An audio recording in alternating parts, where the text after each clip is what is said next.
నా పేరు తోకల ముత్తవ. నేను లోకేశ్వరంలో పుట్టాను. మా నాన్నగారి పేరు దశరథ్, మా అమ్మగారి పేరు వసంత. మా నాన్నగారు నేను 2 నెలల వయసులోనే చనిపోయారు. నేను 6th క్లాస్ ఉండేటప్పుడు.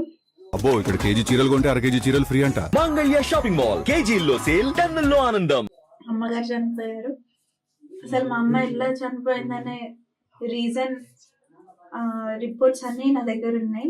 నేను ఎంబీబీఎస్ చేసి అసలు రీజన్ ఏంటి, ఎట్లా చనిపోయింది అనేది నేను కనుక్కోవాలనుకున్నాను. ఫస్ట్ మెయిన్ రీజన్ నేను ఎంబీబీఎస్ అవ్వడానికి.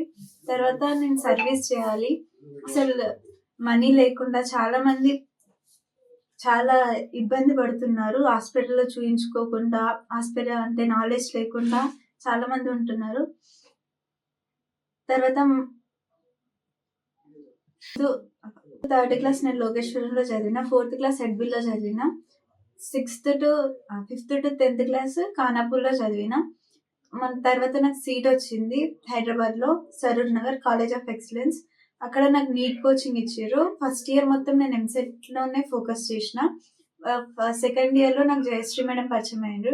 తర్వాత తను మోటివేట్ చేయడం కానీ, తను బుక్స్ తీసుకురావడం కానీ, సండే రావడం, నన్ను డిమోటివేట్ అయినప్పుడు మోటివేట్ చేయడం కానీ చాలా హెల్ప్ చేసారు నాకు. ఈవెన్ నీట్ ఎగ్జామ్కి 1 month ఉన్నప్పుడు నేను చాలా ఏడ్చిన. అసలు నాకు నీట్ వస్తుందా, నేను క్రాక్ చేయగలుగుతున్నా, నాకు అంత కెపాసిటీ ఉందా అని చాలా ఆలోచించిన, చాలా ఏడ్చిన, చాలా సిక్ అయినా నేను ఆ టైంలో. అయినా నాకు ఫస్ట్ అటెంప్ట్లో May 3rd జరిగిన దాంట్లో 430 మార్క్స్ వచ్చినాయి. తర్వాత రీనీట్ ఎగ్జామ్ రాసిన తర్వాత 406 మార్క్స్ వచ్చినాయి. ఆల్ ఇండియా ర్యాంక్ 2,58,000 వచ్చింది నాకు.